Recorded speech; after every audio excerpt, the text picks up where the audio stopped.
Menteri Keuangan Purbayayudi Sadewa resmi membuka kanal pengaduan masyarakat terkait layanan perpajakan dan kepabeanan bernama Lapor Pak Purbaya melalui WhatsApp. Salah satu laporan yang diterimanya terkait perilaku oknum pegawai Direktorat Jenderal Bea dan Cukai.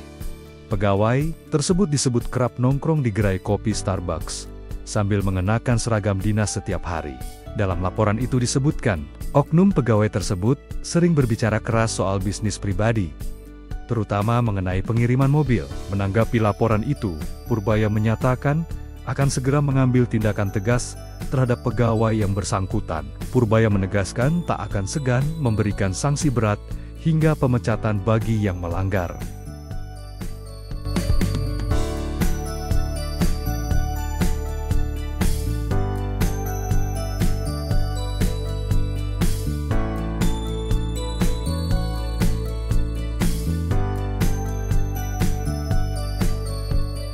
Lapor Pak Purbaya, nomornya ini 08 22404 066600. Buat publik, Pak.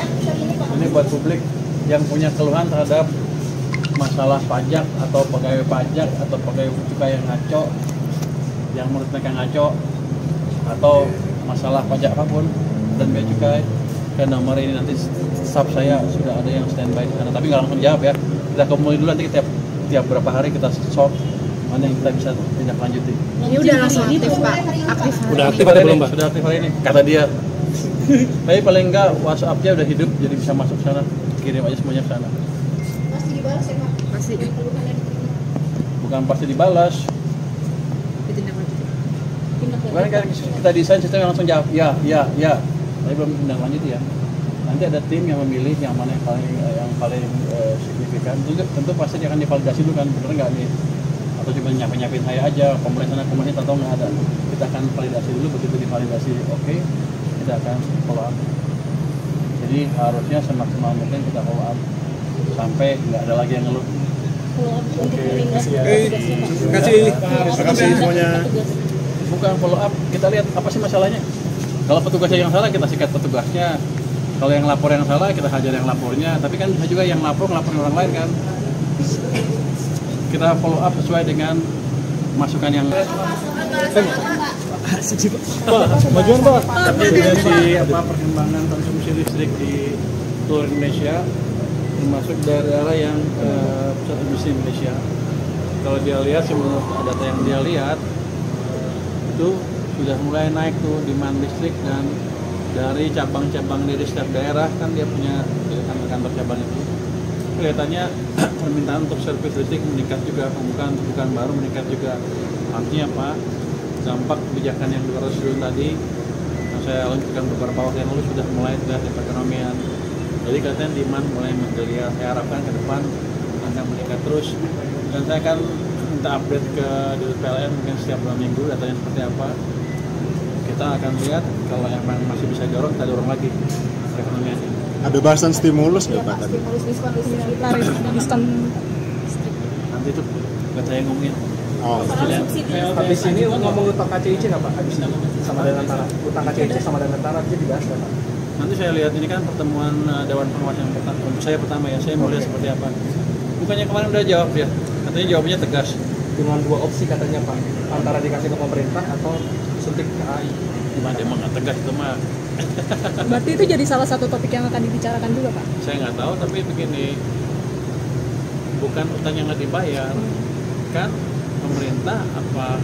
Kalau dulu kan semuanya pemerintah yang tadinya begitu kan, tapi ketika udah dipisahkan dan seluruh dividen masuk ke Danantara, Danantara cukup mampu untuk membayar itu. Jadi bukan nggak dibayar utangnya, dibayar, tapi Danantara bukan APBN kelihatannya. Arahnya saya maunya ke sana. Pak Menhan baru saja mengumumkan kalau Indonesia akan membeli fighter jet dari China Chengdu J-10. Ini kesiapan anggaran pemerintah bagaimana untuk pembelian jet tempur China? Kalau untuk yang tahun depan sudah kita setujui. Ini nggak tahu pakai yang mana, tapi sudah cukup banyak. Mereka berapa kemarin? Sekian, saya lupa, 9 miliar dolar kalau nggak salah, atau lebih, saya lupa angkanya. Tapi sudah disetujui, jadi harusnya sudah siap semua. Tapi saya nggak tahu ini baru lagi apa enggak. Baru lagi. termasuk yang itu apa? Tapi kalau yang harusnya sih yang disebutkan sudah masuk yang dianggarkan itu harusnya sih. Tapi yang harus coba cek lagi apa dia mau impornya tahun depannya lagi atau kapan.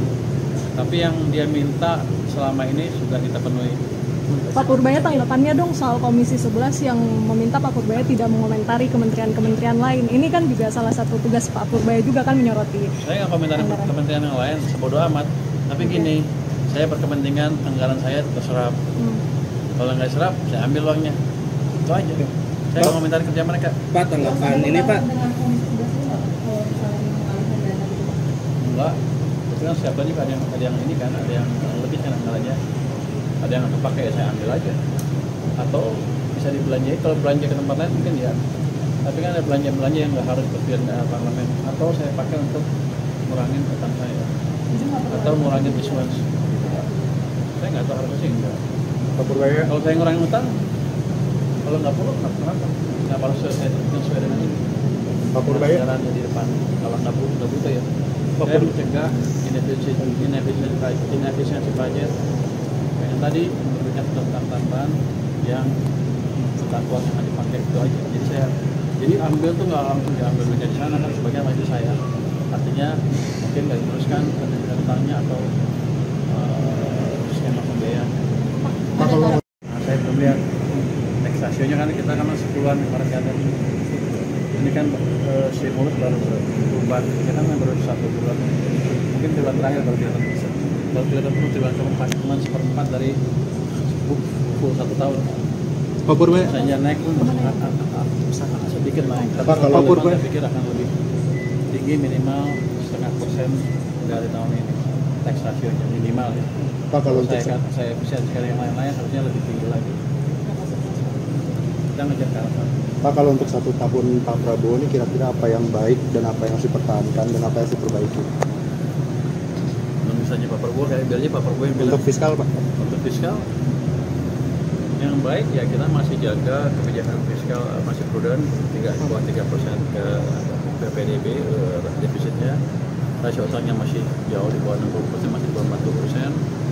Terus program-program yang dijalankan betul-betul pro rakyat, hanya kita pastikan jalan dengan betul aja, dengan maksimal yang kita perlukan. Terus yang kelemahannya mungkin ya tadi sebelumnya tadi ada program terlalu banyak dikonsentrasi dan memperlambat ekonomi yang sekarang sudah berbaiki, jadi harusnya ke depan akan lebih bagus lagi. Dan itu mungkin yang utama. Pak Purbaya, untuk yang 8% Pak, kayak ini kan salah satu janji kampanye perubahan 8% itu ke arah ke sana gimana gitu? Kan nggak mungkin tahun depan kan, nggak mungkin dalam waktu setahun. Saya pikir sih pelan-pelan kita akan bergerak makin cepat. Kan kemarin kan terjebak di 5%. Kita coba bulan bisa nggak di atas 5,5. Di tahun depan kita coba dorong ke 6% atau mereka kalau lebih 6 lebih sedikit. Tahun depannya lagi dengan perbaikan iklim investasi dan lain-lain harusnya bisa lebih cepat lagi.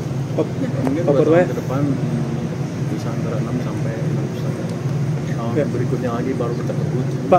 Pak kemarin Pak Purbaya, Pak kemarin kan Caimin bilang ada